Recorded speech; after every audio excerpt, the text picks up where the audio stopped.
अथेन वंदामि पिनानं कार्याणाम अरिहंत प्रभु श्रमण भगवान महावीर स्वामी को कोटिशः वंदन।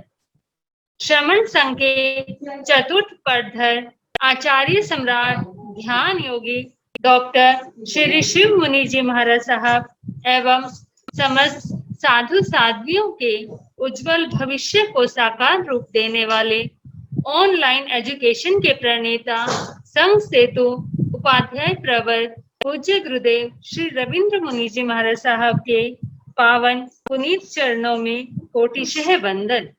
सागर सम आगमों के गूढ़ रहस्यों को जानने वाले प्रज्ञा महोदधि उपाध्याय प्रवर पूज्य गुरुदेव श्री जितेंद्र मुनि जी महाराज साहब के श्री चरणों में शत शत वंदन। इस ऑनलाइन आगम परिषद में पधारे हुए सभी साधु वृंद एवं रत्नाधिक साध्वी वृंद के श्री चरणों में कोटिशः वंदन एवं सुख साता पृच्छा। उपस्थित सभी श्रोताओं का हार्दिक अभिनंदन। श्रुत देवी भी जिनके दर्शन पाकर धन्य हो जाती हैं, ऐसे उपाध्याय श्री जी का सानिध्य हमें प्राप्त हो रहा है। ये हमारा सौभाग्य है कि गुरुदेव के श्री मुख से हमें यह आगम वाचना श्रवण करने का सुअवसर प्राप्त हो रहा है। अक्षर अक्षर हमें सिखाते, शब्द शब्द का अर्थ बताते, जिन वाणी का सार बताते, विनम्र सरल सरस्वती पुत्र कहाते, आज ऐसे गुरुदेव की प्रत्यक्ष वंदना का लाभ ले रही हैं आगम रसिका श्री प्रेक्षा जी महाराज साहब, साध्वी श्री जया ज्योति जी महाराज साहब, साध्वी श्री विश्रुति विशुद्धि जी महाराज साहब आदि ठाणे 4 जो कि नरेला में विराजमान है।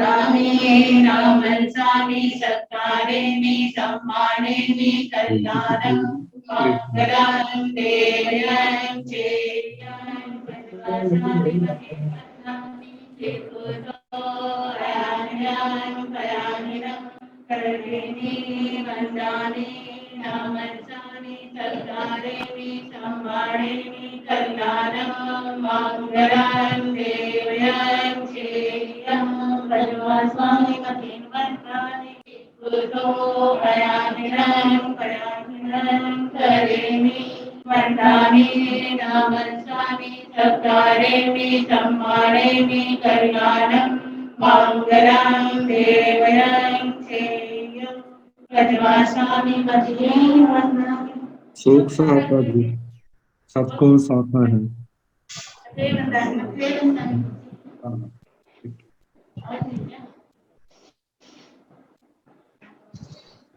यह आगम वाचना निरंतर निर्बाध गति से चलती रहे, इस हेतु सभी तपस्वी अपना अपना सहयोग दे रहे हैं और आज की तपस्या के लाभार्थी हैं तप चक्रेश्वरी गुरुवर्या श्री विभा श्री जी महाराज साहब की सुशिष्या साध्वी डॉक्टर श्री आभा श्री जी महाराज साहब, जिनका आज उपवास तप है।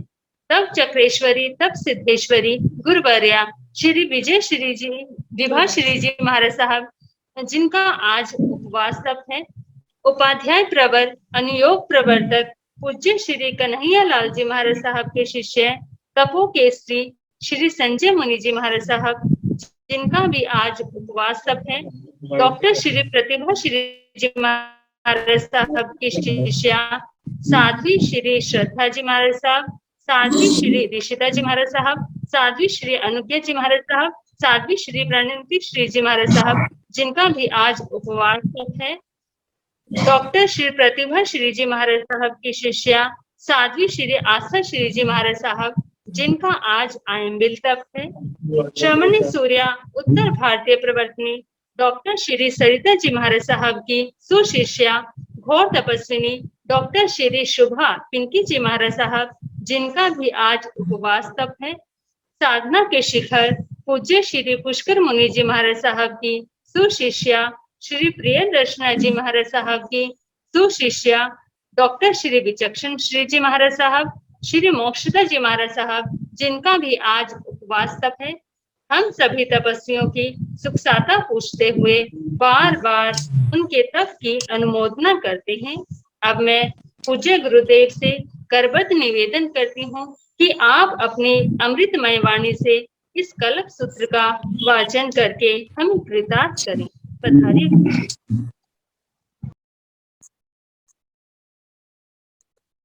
नमो अरिहंताण, नमो सिद्धाण, नमो आयर्याण, नमो ओवधायाण, नमो लोये सर्व साहुण, एसो पंच नमोकारो सर्व पाव प्रणसनो मंगलानंद संदेशे परमं पवय मंगलम्। जिन शासन जिन वाणी सदा जयवंत हो, श्रवण संग सदा अविचल मंगल हो। मुक्ति को प्राप्त श्रमण भगवान महावीर स्वामी, उनकी परम पावन कल्याणी भागवती वाणी वाचक प्रमुख श्री इंदर भूति गौतम आदि गणधर भगवान योग प्रधानाचार्य परम पूज्य श्री सुधर्मा स्वामी जी महाराज, उनकी परम पावन पाठ परंपरा वर्तमान आचार्य ध्यान योगी परम पूज्य श्री शिव मुनि जी महाराज एवं गुरुजन सबके पावन चरण सरोजों में मेरा अनंत अनंत वार वंदना नमस्कार।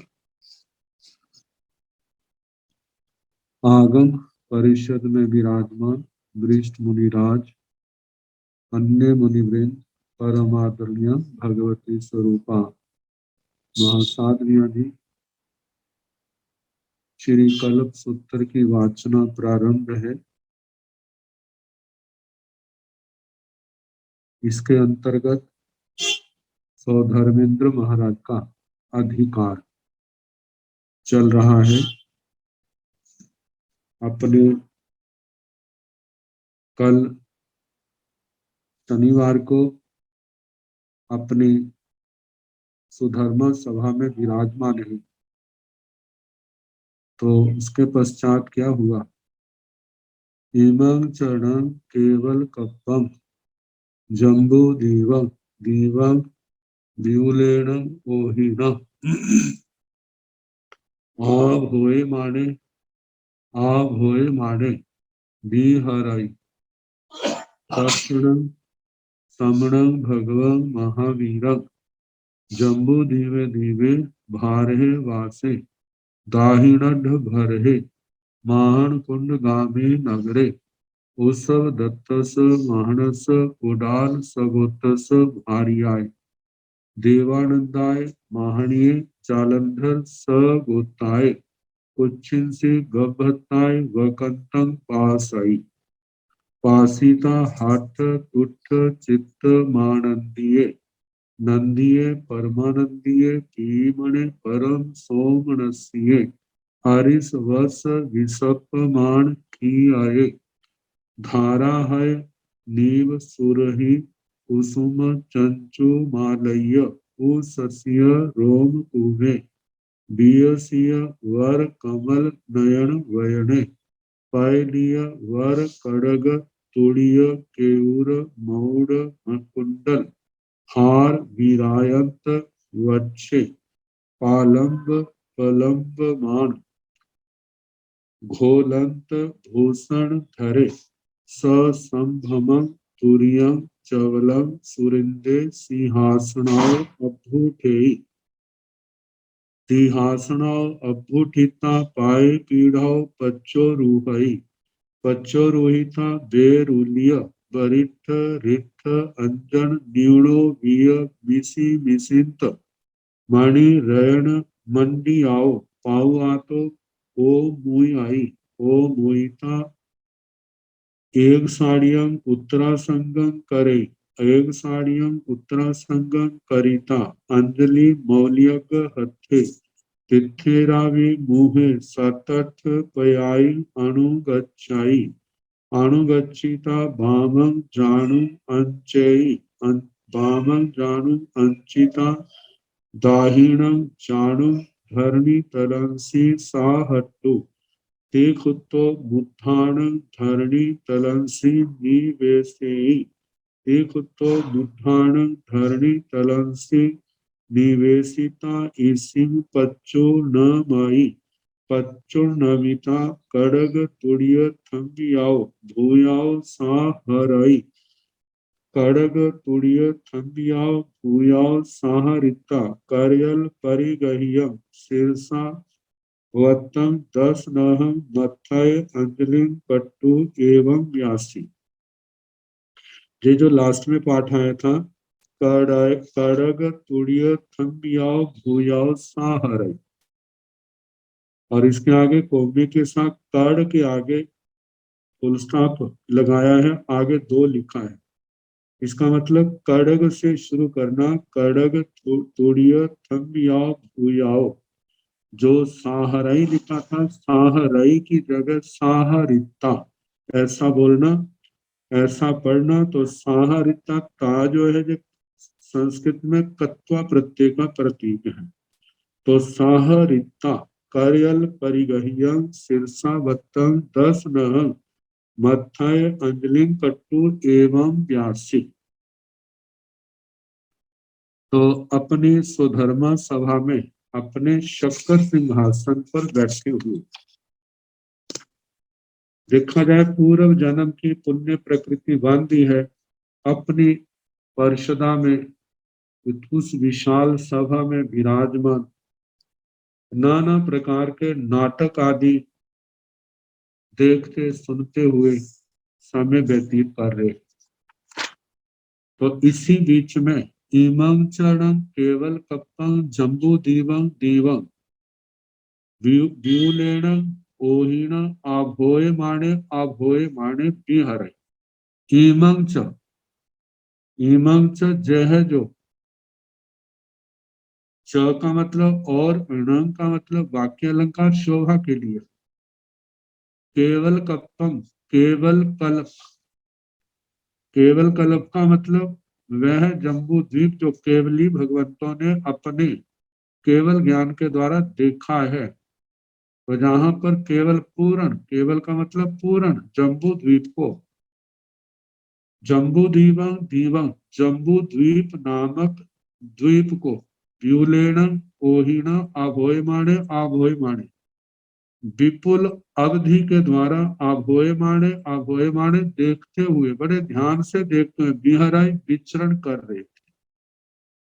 तो यहाँ पर इमं चरण केवल कल्पं जम्बू दीवं, इस केवल कल्प जम्बू द्वीप को, मतलब जिस जम्बू द्वीप में हम रह रहे हैं,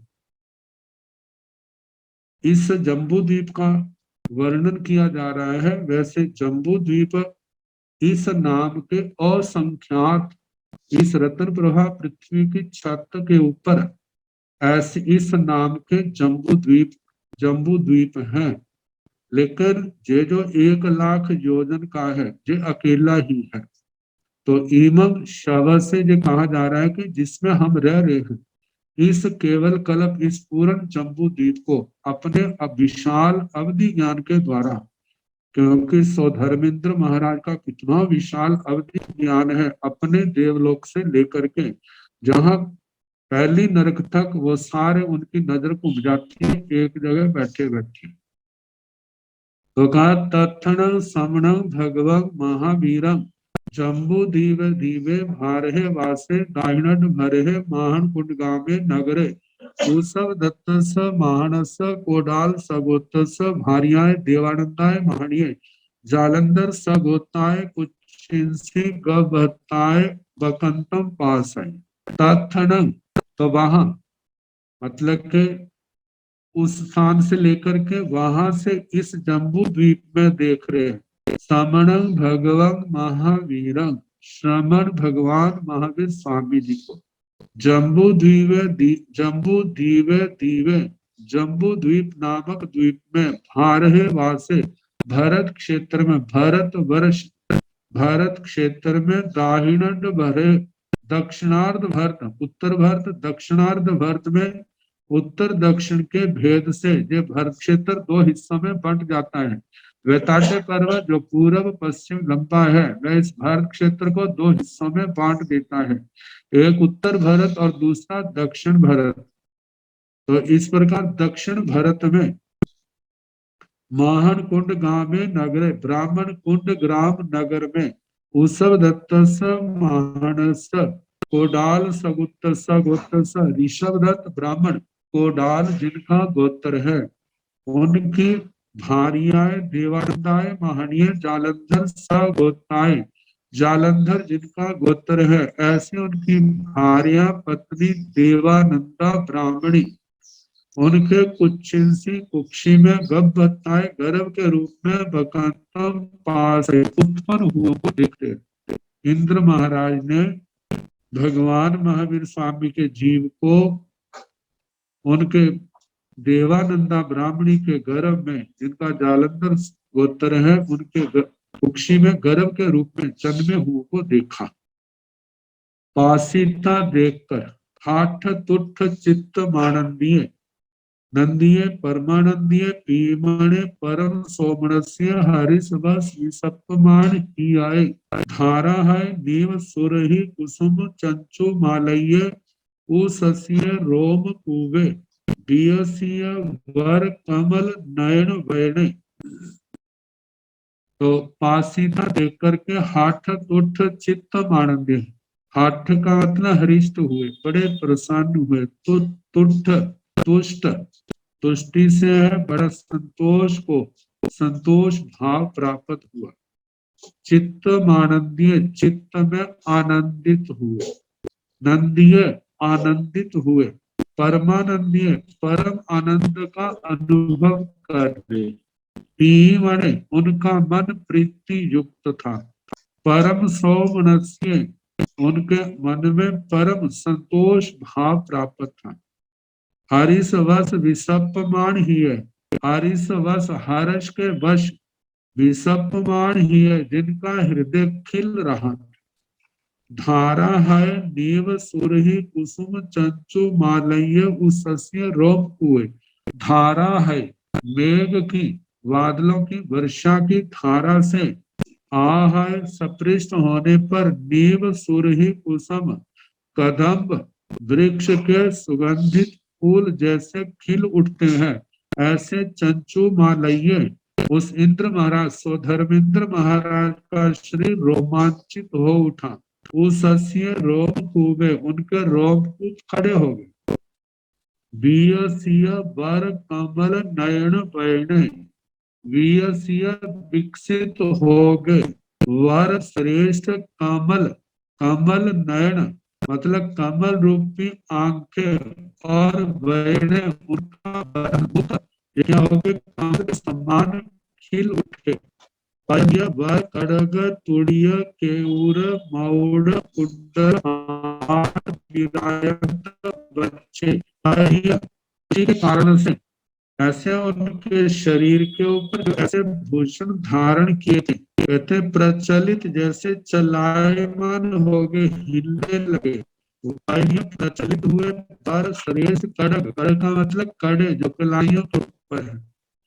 तुड़ित केऊर केवल जो बाजू बंद जो कोने से ऊपर कंधे से नीचे भुजाओं में डाला, मौड़ मुकुट मस्तक के ऊपर, कुंडल जो कानों में है, हार वीरायंत मतलब के हारों से वीरायंत बच्चे हारों से विराजमान है, वक्ष स्थल जिनका छाती के ऊपर हार जो है, ये सारे क्या है शरीर में एकदम जैसे चलायमान होने लगे, हिलने लगे।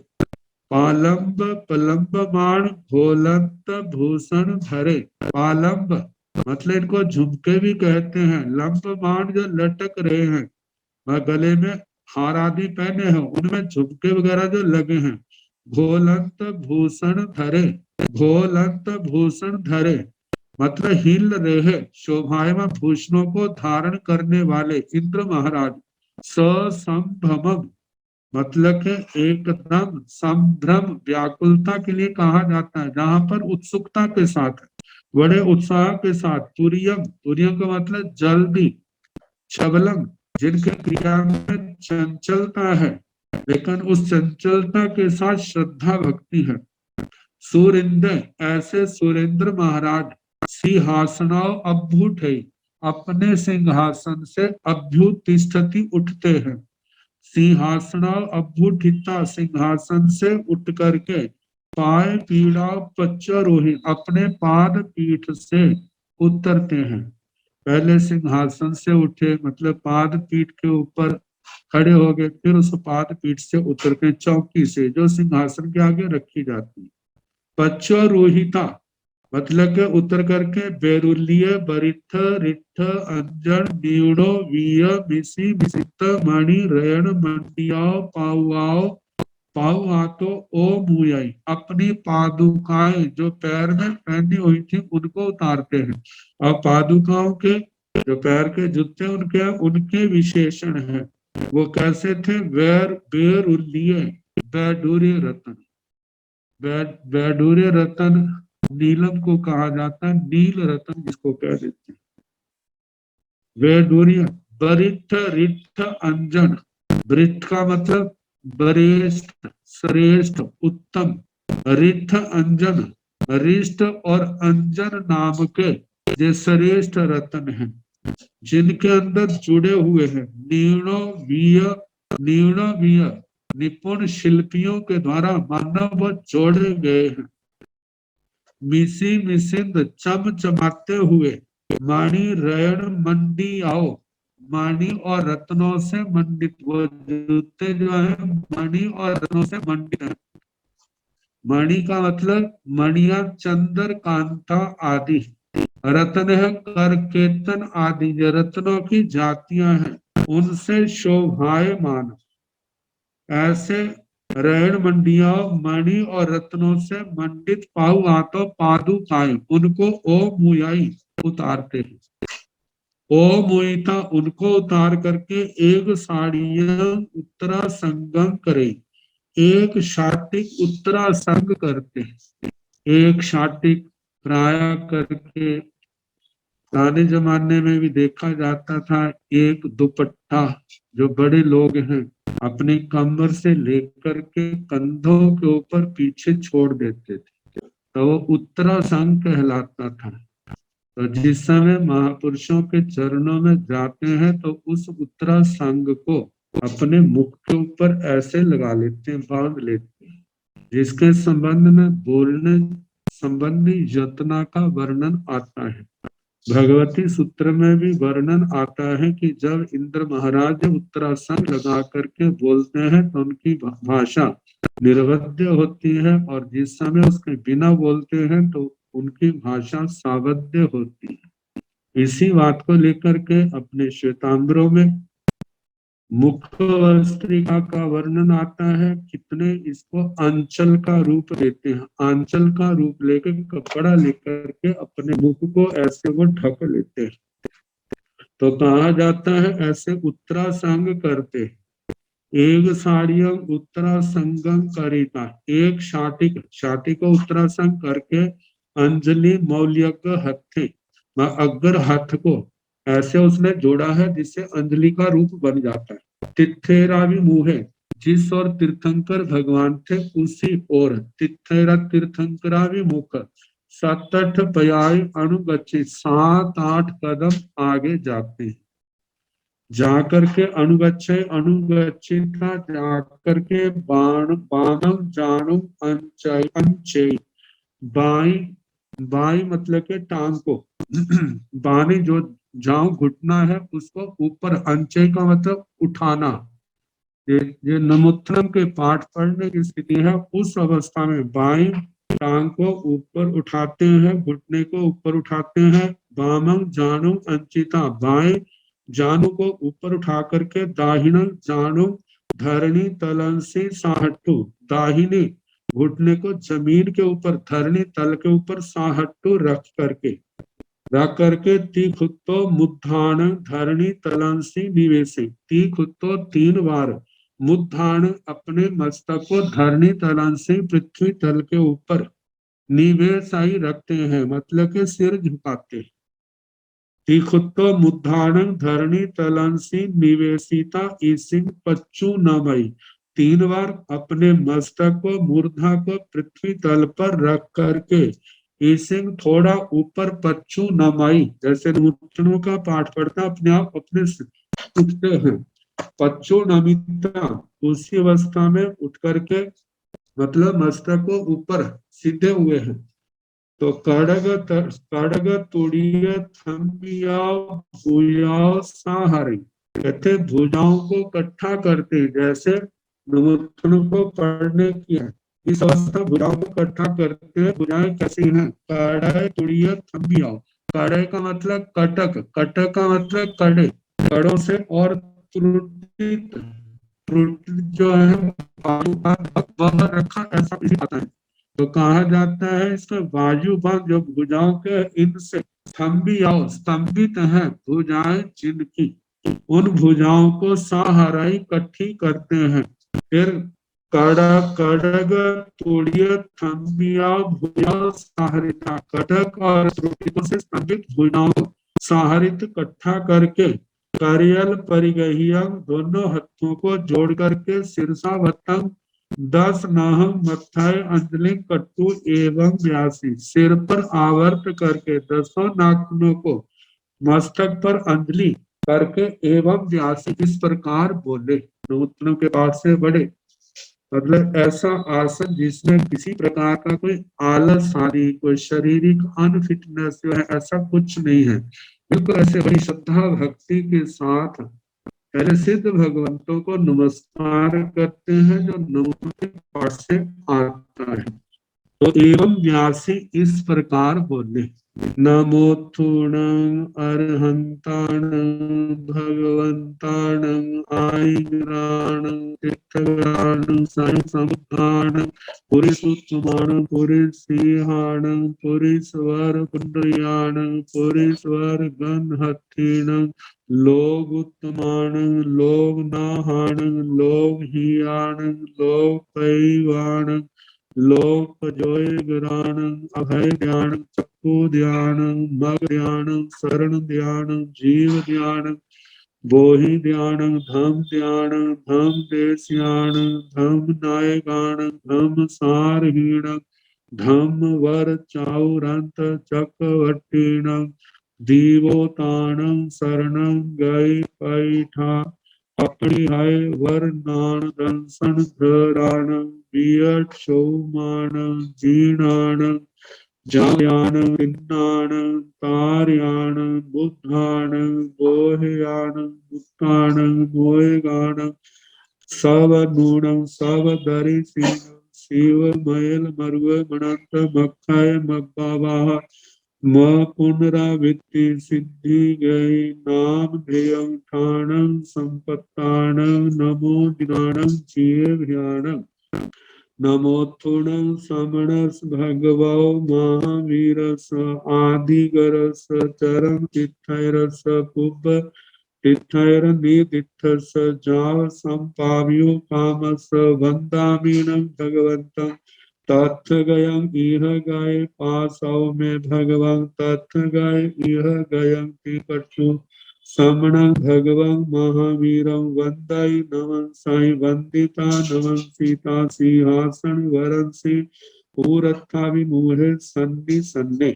ये नमन साई के आगे जो 2 का अंक लिखा है, तो इसे जैसे पहले आया था बंदाई नमन साई, तो 2 से जे लेना बंदिता नमन सीता, ऐसा जानना। अब नमोत्थुणम का पाठ है।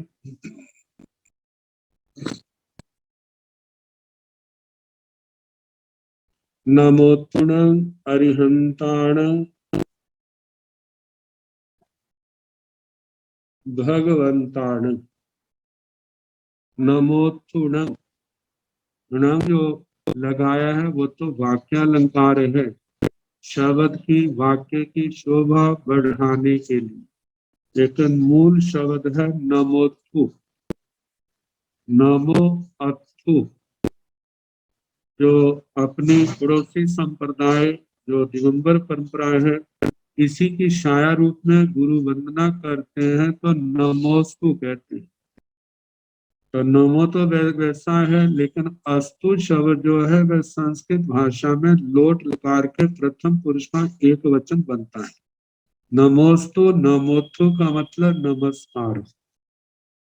इनको नमस्कार किया है, तो इस नमोत्तरम के पाठ में जो प्रथम बार पढ़ा जाता है उसमें सिद्ध भगवंतों को नमस्कार करते हैं। दूसरे नमोत्तरम के पाठ में अरिहंत भगवंतों को नमस्कार करते हैं। तो जहां पर धर्मेंद्र महाराज प्रथम नमोत्तरम के पाठ से सिद्ध भगवंतों को नमस्कार करते हैं, और दूसरे नमोत्तरम जो है वो जहां पर जो षष्ठी विभक्ति में बहुवचन में पाठ पाठ पढ़ा गया है, वहां पर छठी विभक्ति के एक वचन के रूप में वो पाठ पढ़ा जाता है। तो पहले हम नमोत्तरम का जो पाठ जो सिद्ध भगवंतों का है उसका हम अर्थ कर ले। तो नमोत्तरम का मतलब नमस्कार हो, अरिहंताण। जहां पर इस किताब में अरहंताण लिखा है, कितनी प्रतियों में अरिहंताण आता है। दोनों ही पाठ प्रचलित होते हैं, अर्थ में किसी प्रकार का अंतर नहीं है।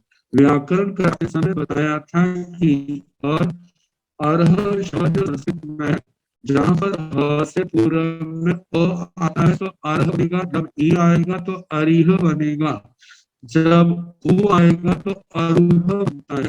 तो भाषा की दृष्टि से उनके अर्थ में किसी प्रकार का अंतर नहीं है, और जो शब्द बने उसमें किसी प्रकार की अशुद्धि नहीं, क्योंकि ये तीनों पाठ प्रचलित है। किसी परंपरा में कोई पाठ ज्यादा प्रचलित होता है, किसी में कोई प्रचलित है, लेकिन शब्द सारे कहीं ना कहीं किसी शब्द का कहीं ज्यादा प्रचलन है, किसी का कहीं ज्यादा प्रचलन है। व्याकरण की दृष्टि से अशुद्ध कोई नहीं है। तो यहाँ पर तीनों प्रकार यदि हम व्याकरण की दृष्टि से देखें तो अरहंताण का एक ही अर्थ होगा। अर्थ पूज्य अर्थ पूजा अर्थ में आते हैं, तो अरहंताण का अर्थ पूजनीय। तो पूजनीय जब शब्द आएगा तो जहां पर आएगा, जहां पर जिन समय कहा जा रहा है वो आत्माएं जो आठों कर्मों के बंधन से मुक्त है। आठों कर्मों के बंधन से मुक्त होने के कारण से वो तीनों लोकों में पूजनीय है, आदरणीय है, वंदनीय है। तो इसलिए उनके लिए आता है कि क्या है, अरहंत, अरिहंत और अरुहंत। और इसका हम निरुक्ति करें या निरुक्त करें, शब्द को तोड़ करके बनाना, तो उसके फिर अलग अलग अर्थ हो जाते हैं। जहां पर अरहंता आता है और जो है न वाचक आ जाता है, और रह आता है के लिए। जिन आत्मा के लिए जब ज्ञान केवल दर्शन हो गया है, तो उनके लिए कोई भी अदृश्य अज्ञात वस्तु नहीं रहती। उनके लिए कोई एकांत नहीं है, सब कुछ सारा क्षेत्र सब पदार्थ की दृष्टि में है। इस दृष्टि से उनको अरहंत करें। तो जहाँ पर त्रिच प्रत्यय क्षत्रिय प्रत्यय कर दे, उसके स्थान पर नत आदेश हो जाता है। प्रश्न पद में नत होता है, आत्मने पद रूप होता है, वहां पर आन आन या मान वहां पर आ जाता है। तो जहां पर नत है तो अरहंत, तो शक्ति पति नत कर दिया है तो अरहंत बना। वे आत्माएं जिनके लिए कोई हक नहीं है, ऐसे सर्वज्ञ सर्वदर्शी परमात्मा को सिद्ध को हमारा नमस्कार। और दूसरा शब्द है अरिहंताणं। इसके हम निरुक्ति करें तो इस शब्द को जब हम तोड़ते हैं तो दो रूप बन जाते हैं, अरि और हंत। अरि का मतलब शत्रु है और हंत का मतलब नाश। जिन्होंने शत्रु को नाश कर लिया है, तो शत्रु जो है लौकिक दृष्टि से है, एक लोकोत्तर दृष्टि से। लौकिक दृष्टि से तो व्यक्ति प्रधान हो जाते हैं। जब लोकोत्तर आध्यात्मिक दृष्टि से तो भाव शत्रु पर ध्यान जाता है। भाव शत्रु जो है वो कर्म है, वो 8 कर्मों में सर्वप्रधान है, वो मोही कर्म है। जितनी दुनिया की बुराइयां हैं वो सारी की सारी मोही कर्म से प्रेरित हैं। जिसके दो भेद हो जाते हैं, दर्शन मोनी, चारित्र दर्शन मोनी के 3 भेद, मिथ्या दर्शन मोनी, विषय दर्शन मोनी, सम्यक मोनी। चारित्र मोनी के 2 भेद हो जाते हैं। इसमें कषाय मोनी, 2 कषाय मोनी, कषाय मोनी के 4 कषाय, 4 संज्ञा, अनंतानुबंधी के अप्रत्याख्यान और प्रत्याख्यानावरण संज्वलन के कषाय, हास्य रति अरति भय शोक गुस्सा स्त्री में पुरुष में नपुंसक में 9 प्रकार के 2 विषय पूरे सारा मिलाकर के 22 भेद बन जाते हैं।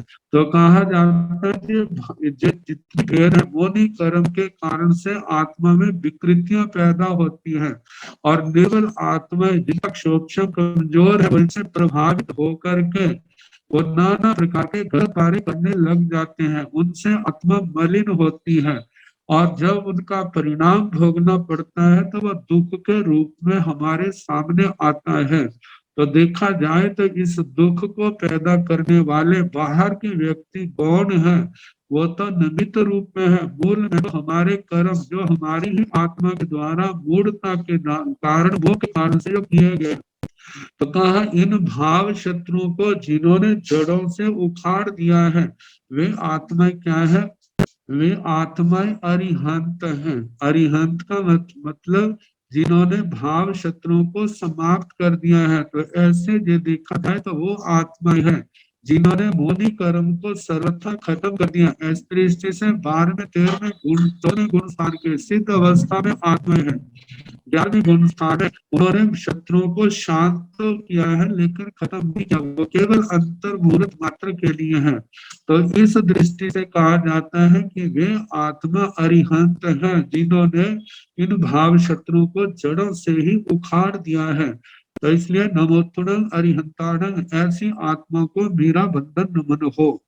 और तीसरा शब्द जो है अरुहंताणं, इसकी निरुक्ति करते हो कहा है कि अरुहंताणं, अ अलग है, रूह, रूह का मतलब रोहन होना, आरोहित होना, उत्पन्न होना, जिनके अंदर जन्म मरण की शक्ति जो है वो नहीं है। अब जिनका अब न जन्म होगा न मरण होगा, जन्म मरण से तो सर्वथा मुक्त है, ऐसी आत्मा को अरुहंत कहा है। तो कहा जाए कि स्वतंत्र महाराज अरहंता इस शब्द के माध्यम से ऐसे परम पावन स्थान को प्राप्त आत्मा को नमस्कार कर रही। तो दूसरा शब्द है भगवंताण। भगवंताण भग शब्द जहाँ पर परम ऐश्वर्य के लिए आता है, परम ऐश्वर्य के मालिक हैं, जो सर्वज्ञ सर्वदर्शी हैं, अनंत शक्ति के मालिक है, अनंत समाधि के मालिक है, जिनके पास किसी प्रकार का कोई क्लेश नहीं, क्लेशों से सर्वथा मुक्त है। ऐसे अरिहंत भगवंतों को मेरा नमस्कार। आगे तीसरा शब्द यह है आई ग्राण, आदि कर। आदि कर का मतलब धर्म तीर्थ की अपने अपने, क्योंकि जो भी तीर्थंकर भगवान आते हैं वे अपने तीर्थ की स्वयं स्थापना करते हैं। तो उस तीर्थ की स्थापना के कारण से वे आदि कर हैं, इस धर्म तीर्थ की आदि करने वाले। तो जितने तीर्थंकर भगवान हैं सबको आदि कर कहा, क्योंकि उन्होंने अपना अपना तीर्थ आने पर केवल या केवल दर्शन के बाद उन्होंने उस तीर्थ की स्थापना की है। आगे आया है आयग्राण, धर्म तीर्थ की आदि करने वाले। आदि के कारण से आकर कहा है। आगे तीर्थग्राण या तीर्थग्राण भी कहते हैं। तीर्थग्राण तीर्थं करोति, तीर्थ कर, तो इसका प्राकृत रूप अर्धमागधी का तीर्थक तीर्थगर बनता है। और छठी विभक्ति का तीर्थग्राण तीर्थगर, तीर्थंकर भक्तों को मेरा नमस्कार हो। तो जो 4 प्रकार का तीर्थ है, साधु साध्वी श्रावक श्राविका धर्म तीर्थ स्थापना करने वाले, इस कारण से भगवान को तीर्थंकर कहा है। और धर्म को भी तीर्थ कहा जाता है, क्योंकि देखा जाए धर्म तीर्थ का, धर्म का आधार जो है वो साधु साधियां श्रावक श्राविकाएं हैं। तो इनको इनको जो रूप देने वाले हैं साधु साध्वी श्रावक श्राविका, तब इसके कारण से वो अरिहंत परमात्मा तीर्थंकर भगवान है। आगे कहा जाता है स्वयं समुद्धारण, भगवान क्या है, स्वयं बोध को प्राप्त करते हैं। तीर्थंकर भगवान जन्म जात तीन ज्ञान के धनी होते हैं, तीन ज्ञान उनके पूर्व जन्म से आए होते हैं। जो देवलोक से आए हैं तो उनका तो पहले शुरू से विशाल ज्ञान होता है, तो नरक से आते हैं शुरू में तो उनका थोड़ा है, लेकिन बाद में उसका विस्तार बढ़ जाता है। तो कहा जाता है तीन ज्ञान के धारक होने के कारण से उनको किसी उपदेशक की आवश्यकता नहीं पड़ती। उपदेशक की आवश्यकता उन्हीं को पड़ती है जिनके पास ऐसा पूर्व का सीखा हुआ या ऐसी लब्धि जिनके पास नहीं है। तो कहा जाता है कि तीन ज्ञान के धारक होने के कारण से जब उनका समय आता है तो केवल लोकांतिक देवता तो निमित्त मात्र बनते हैं, लेकिन वो स्वयं जागरूक होते हैं। जैसे उनका समय आता है स्वयं सब कुछ अपना छोड़ करके साधु जीवन अपना लेते हैं। तो स्वयं जिनको बोध प्राप्त है, इस कारण से तीर्थंकर भगवंतों को स्वयं स्वयं बुद्ध कहा जाता है। आगे कहा है पुरुषोत्तमाण पुरुषोत्तम। पुरुषोत्तम का कहा कि पुरुषोत्तम पुरुषों में उत्तम। जितने भी पुरुष हैं, कहा जाता है चारों गतियों में मनुष्य गति प्रधान है। तो मनुष्य गति में जो पुरुष है, तो पुरुष की श्रेष्ठता किस में है, गुणों के कारण से है। पुरुषों की उत्तमता श्रेष्ठता जिसके अंदर विनम्रता आती है, जिसके अंदर पराक्रम आता है, श्रेष्ठ गुणों का वर्णन आता है, और जो अपनी मर्यादा का पालन सब कुछ छोड़ सकते हैं लेकिन अपनी मर्यादा को नहीं छोड़ सकते। इसने कहा कि अरिहंत परमात्मा सिद्ध परमात्मा क्या है, पुरुषोत्तम है। तो पुरुषों में श्रेष्ठ होने के कारण से उनको नमस्कार, उनको पुरुषोत्तम कहा है। आगे कहा है कि पुरुष सिंहाण, पुरुषों में क्या है, सिंह के समान है। कहा जाता है सिंह जो है, शेर जो है वो तो क्रूर होता है, लेकिन भगवान के लिए कहा है कि कर्म रूप की बैरियों के प्रति वो क्या है, क्रूर है। वैसे आत्मा मात्र के लिए क्रूर नहीं है, किसी दूसरे के लिए क्रूर नहीं है, लेकिन अपने कर्मों के प्रति किसी प्रकार की लिहाज नहीं रखते। कितनी घोर तपस्याएं करते हैं, परिचय सहते हैं, उपसर्ग सहते हैं, बड़े समता भाव से सहते हैं, इसलिए ताकि मेरे जितने भी बंधे हुए कर्म है सारे के सारे नष्ट हो जाए। तो इसलिए कहा है कि कर्म बैरियों के प्रति निर्दय, मतलब के शूर होने के कारण से उनको पुरुष सिंह के समान कहा है। तो इसलिए कहा है कि पुरुष सिंहाण। आगे कहा है कि पुरुषवर पुंड्रियाण, पुरुषों में श्रेष्ठ पुंडरीक के समान। कहा जाता है कि जैसे प्रधान पुंडरीक श्वेत कमल जो है प्रधान होता है, ऐसे भगवान पुरुषों में क्या होते हैं, सर्व प्रधान होते हैं। सर्व प्रधान होने के कारण से उनको पुरुषवर पुंडरीक कहा है। इसके साथ साथ में ये भी कहा जाता है जैसे सिंह के अंदर पराक्रम है, सिंह जो है क्षेत्र सारे के सारे काम अपने बल पराक्रम से करता है, जिस और बढ़ता है पीछे नहीं हटता। इसी प्रकार तीर्थंकर भगवान की जो है केवल ज्ञान केवल दर्शन जो है अपने बल पराक्रम से प्राप्त करते हैं। किसी के रहमो कर्म से, किसी की भक्ति भावना से, किसी की कृपा से केवल ज्ञान प्राप्त नहीं करते, ऐसा उनका बल पराक्रम है। तो इसे कहा जाता है पुरुषों में भगवान जो है सिंह के समान है और पुंडरीक की उपमा दी है। इसके लिए ऐसा कहा जाता है जहाँ पुंडरीक में कमल में सुंदरता है वहां पर सुगंध भी है। इसी प्रकार जहाँ पर भौतिक शरीर की दृष्टि से देखा जाए तो अनंत सुंदरता है, और उसके साथ साथ में उनके श्वासोश्वास श्वेत कमल के फूल की तरह सुगंधित है। और ये तो केवल पुद्गल को लेकर के जो सुगंध है, लेकिन आत्मा की दृष्टि से देखा जाए तो शील की सुगंध है, चारित्र की सुगंध आत्मा के अंदर है। तो इसलिए कहा है कि उस पुंडरीक के समान, जैसे पुंडरीक अपने फूलों की जाति में श्रेष्ठ होता है, इसी प्रकार भगवान जो है अपने क्षेत्र में पुरुषों में सर्वोत्तम सर्वश्रेष्ठ है। और दूसरी बात कही है जैसे वो कमल जो है कीचड़ के अंदर पैदा होता है, पानी से बढ़ता है, और इन दोनों से अलग होकर के रहता है। इसी प्रकार कहा जाता है भगवान भी संसार के अंदर उनका जन्म हुआ है, संसार के शब्द रूप गंध रस स्पर्श इनका भोग करते बढ़ते हैं, लेकिन आखिर में जो है इन सब से कर्मों से भी अलग होते हैं और इन भोगों से भी सर्वथा अलग होकर के रहते हैं, निर्लिप्त रहते हैं। जैसे कमल निर्लिप्त रहता है, ऐसे भगवान भी इनकी आसक्ति से शून्य रहते हैं, निर्लिप्त रहते हैं। इसलिए भगवान को पुरुष वर पुंडरीक की उपमा दी है। आगे पुरुषवर गंध हस्तिण, पुरुषों में श्रेष्ठ गंध हस्ती के समान कहा जाता है। जैसे गंध हस्ती जो है उसके अंदर पराक्रम भी पाया जाता है और मद जल की सुगंध भी पाई जाती है। अब शेर के अंदर केवल पराक्रम है, कमल के अंदर केवल सुगंध है, लेकिन भगवान ऐसे हैं जैसे उस गंध हस्ती के अंदर दोनों चीजें पाई जाती हैं, ऐसे भगवान के अंदर भी ये सब पाए दोनों वस्तुएं पाई जाती हैं।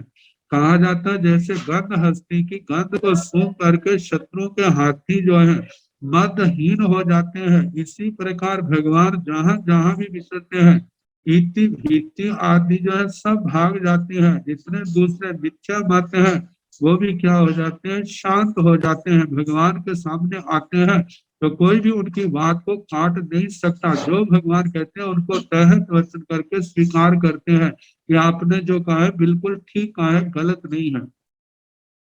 आगे बताया लोक उत्तमान, भगवान क्या है, लोक में उत्तम है, लोक में श्रेष्ठ है।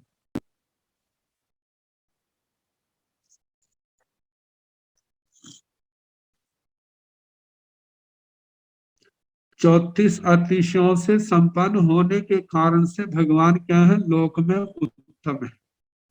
और देखा जाए तो उत्तम जो है वो केवल बाह्य दृष्टि बाह्य वैभव वैभव से नहीं, आत्मा की उत्तमता तो आत्मा के गुणों के ऊपर निर्भर है। और देखा जाए तो भगवान के अंदर किसी प्रकार का कोई दोष नहीं है। भगवान अरिहंत दशा में 4 घाती कर्मों से मुक्त है, सिद्ध अवस्था में 8 ही कर्मों से मुक्त है। तो देखा जाए जो सिद्ध भगवान जो है लोक में सर्वोत्तम है। आगे बताया है लोक नाहारम, भगवान क्या है, लोकनाथ है। कहा जाता है नाथ वो होता है जो योग क्षेम करने वाला हो। तो योग का मतलब क्या है, योग का मतलब है अलब्ध, जो अपने पास नहीं है उसको प्राप्त करना, उसको उसका नाम योग है। और जो क्षेम है, क्षेम का मतलब जो प्राप्त है उसकी रक्षा करना। तो भगवान योग क्षेम के कारक कैसे हैं संसारी आत्मा के, तो कहा जाता है जितनी संसारी आत्माएं हैं उनको ज्ञान दर्शन चरित्र तप की प्राप्ति कराने में भगवान क्या बनते हैं, सहायक बनते हैं। ये तो हो गया योग। और क्षेम का मतलब जो ज्ञान आदि प्राप्त किया है उनकी रक्षा का भी उपदेश देते हैं, कैसे रक्षा करनी है ये मार्ग भी उनको दिखाते हैं। इसलिए भगवान क्या है, भव्य जीवों के नाथ हैं। तो भव्य जीवों के नाथ होने के कारण से उनको लोकनाथ कहा जाता है। एक बार पहले भी कहा जाता है, कहा था कि जैसे संसार के अंदर जैसे मनुष्यों में राजा है, चक्रवर्ती सम्राट है, और देवताओं में इंद्र महाराज तक हैं, तो जिस समय तीर्थंकर भगवान होते हैं और वो तीर्थंकर भगवंतों के चरणों में चक्रवर्ती वासुदेव क्या है, चक्रवर्ती सम्राट का कैतरी श्रद्धा से उनके चरणों में अपना मस्तक झुकाते हैं, कैसे उनकी भक्ति करते हैं और उनको अपना नाथ मानते हैं। और 64 के 64 इंद्र महाराज भी तीर्थंकर भगवंतों को अपना नाथ अपना स्वामी मानते हैं। और जहां पर धर्मेंद्र महाराज आदि 64 इंद्र जिस समय भी अरिहंत परमात्मा को वंदन करते हैं तो सबसे वही होता है, तो मतलब उनको अपना नाथ मानते हैं। और इतने सबसे भौतिक दृष्टि से देखा जाए तो सबसे ऊंचा स्थान जो है 5 उत्तर विमानों का है, वहां के देवताओं का सर्वासिद्ध का, वो सारे के सारे जीव क्या है, सम्यक दृष्टि है।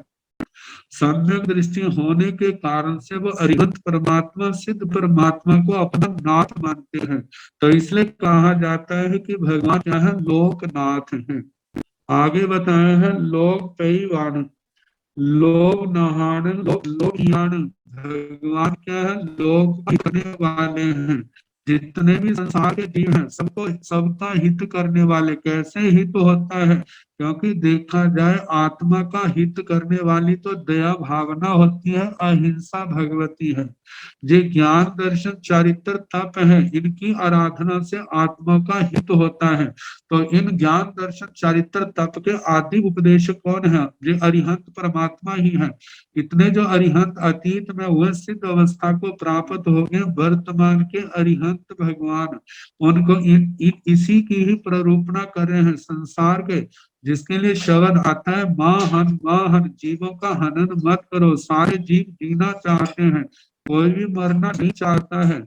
आचार्य सूत्र के चौथे अध्ययन का जितने आज तक तीर्थंकर भगवान अतीत में हुए हैं वर्तमान में अरिहंत परमात्मा है, आने वाले समय में होंगे, सबका एक मत है, एक उपदेश क्या कि सारे जीव जीना चाहते हैं, सारे कोई मरना नहीं चाहता है, सबको सुख अच्छा लगता है, दुख किसी को अच्छा नहीं लगता, बद किसी को अच्छा नहीं लगता। इसलिए किसी जीव का घात ना करो। तो कहा ऐसी प्रलोभना करने वाले जिनके जीवन में प्रलोभना स्वयं आचार्य के रूप में सारे जीवों को ऐसा उपदेश देते हैं, उस उपदेश को हमारे जीव एक दिन इन्हीं अवस्थाओं से गुजरते हुए इस अवस्था को प्राप्त हो जाते हैं। आत्मा के सबसे का उपदेश जो है ये धर्म है। ये धर्म का उपदेश देने के कारण लोग का हित करने वाले आगे लोग प्रदीप तो प्रदीप कहा जाता है कि अंधेरे में जाते हैं तो अंधेरा अच्छा जाता है, रोशनी हो जाती है। अरे भगवान का उपदेश मिथ्यात्व रूपी अंधेरे का नाश करने वाला है। तो मिथ्यात्व का अंधकार नष्ट करने के कारण से ऐसा उपदेश देने वाले भगवान है। तो भगवान क्या है? लोक के प्रतीक है। जिन जीवों के अनादिकाल से वितर्क दशा में जिनके सम्यक्त्व का दीपक बुझ गया है, उनको धर्म का उपदेश दे करके, तत्व का ज्ञान का उपदेश दे करके, उनके अंदर जिन्होंने कभी भी सम्यक्त्व नहीं पाया वो जीव उनके चरणों में आकर के अपने सम्यक्त्व के दीप जलाते हैं। और दूसरे जो जिनका कुछ बुझा हुआ है, पहले समय की कविता है, लेकिन पाप के मुदर मिथ्या दर्शन होने के उदय के कारण से, कुसंगति आदि के कारण से सम्यक्त्व का दीपक बुझ गया। जब भगवान के संपर्क में आते हैं तो उनको दीपों को वो अपने द्वारा जला देते हैं। तो इसलिए कहा जाता है कि भगवान क्या है? लोक के परदीपक हैं, बुझे हुए दीपों को जगाने वाले। आगे कहा है कि लोक प्रज्योय ग्राण, लोक में प्रज्योत करने वाले, प्रज्योत कर जहाँ पर सूर्य सूर्य शव के लिए लोक में, मतलब जितने भी पास के साधन है इस सब मनुष्य लोक में, उसका सबसे बड़ा साधन जो है वो सूर्य का प्रकाश है। जैसे सूर्य के प्रकाश में नजर में आ जाती है, इसी प्रकार भगवान जिस समय उपदेश देते हैं विषय अदृश्य शक्तियां हैं, मतलब सब ज्ञान का विषय बनाते हैं। तो भगवान जैसे लोक सूर्य लोक में प्रकाश करता है, तो उसका तो प्रकाश सीमित है, लेकिन भगवान का प्रकाश तो चारों ओर फैलने वाला है।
गुरुदेव के पास इंटरनेट का प्रॉब्लम था, तो दूसरा इंटरनेट लगाया जा रहा है, थोड़ा सा 1 मिनट के अंदर ठीक हो जाएगा।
तो लोकपजोय ग्राणम, इसका वर्णन किया जा रहा था कि जैसे सूर्य का प्रकाश सभी प्रकाश के साधनों से ज्यादा है, सूर्य के प्रकाश में हर वस्तु जिसकी दृष्टि ठीक है उसको दिखाई दे जाती है। ऐसे ही भगवान का ज्ञान का प्रकाश ऐसा जिससे वो प्रवचन देते हैं तो संसार के जीव जो है संसार के पदार्थों को सम्यक प्रकार से जानने लग जाते हैं। तो इस प्रकार भगवान क्या है, लोक में सूर्य के समान है। तो इन सब के साथ नमोत्तम जोड़ करके कहते हैं कि ऐसे भगवान को हमारा नमस्कार हो। आगे शब्द है अभय दान, भगवान क्या है, अभय दान देने वाले हैं। तो जहां पर कहा कि एक तो अभय है सबको, जैसे कहा जाता है दानन सेठन अभय ज्ञान, दानों में दान क्या है, अभय दान सर्वश्रेष्ठ है। तो जहां पर कहा जाता है कि न भय मतलब भयानाम अभाव है अभय,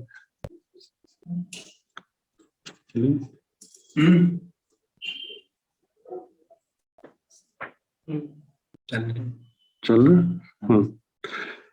तो भयानाम अभाव है अभय, तो भयानाम अभाव अभयम कहा जाता है। तो अभय अभय को देने वाले, अभय को देने वाले तीर्थंकर भगवान अरिहंत परमात्मा। तो जे अभय को दान, उनको अभय दान देने वालों को मेरा नमस्कार हो। तो जहां पर कहा है कि न भय, तो भय जो है वो 7 प्रकार के कहे हैं। जैसे यह लोक भय है, परलोक भय है, आदान भय है, अकस्मात भय है, आजीविका मृत्यु और अपयश का भय है। तो भगवान जो है 7 प्रकार के भय को नष्ट करते हैं।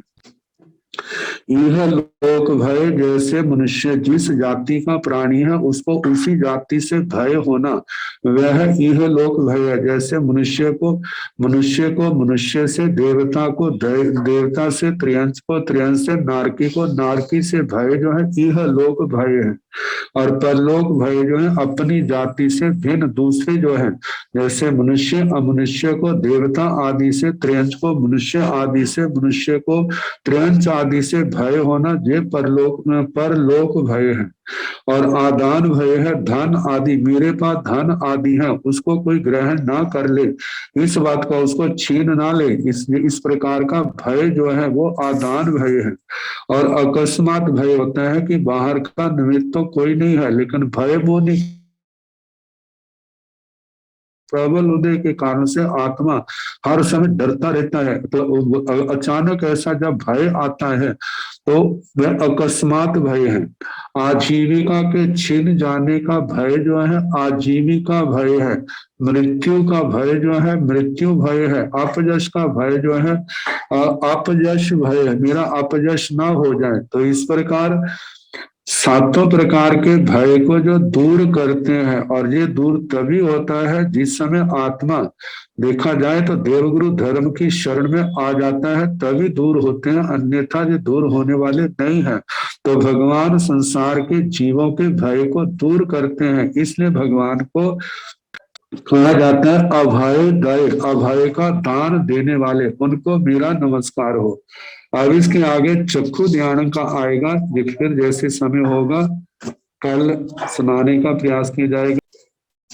नमो अरिहन्ताणं नमो सिद्धाणं नमो आयुर्याणं नमो ओवैधायाणं नमो लोये संसाहुणम् एषो पंच नमो कारो सव पावपणासनो मंगलानंद सम्मेषं परमं हवाई मंगलम् श्री चतारि मंगलम अरिहंता मंगलम सिद्धा मंगलम साहो मंगलम केवली पुनत्तो धम्मो मंगलम चतारि लोकोत्तमा अरिहंता लोकोत्तमा सिद्धा लोकोत्तमा साहो लोकोत्तमा केवली पुनत्तो धम्मो लोको चतारि शरणं प्रवज्जामि आर्यहन्ते शरणं प्रवज्जामि सिद्धि शरणं प्रवज्जामि साहु शरणं प्रवज्जामि केवली पुनः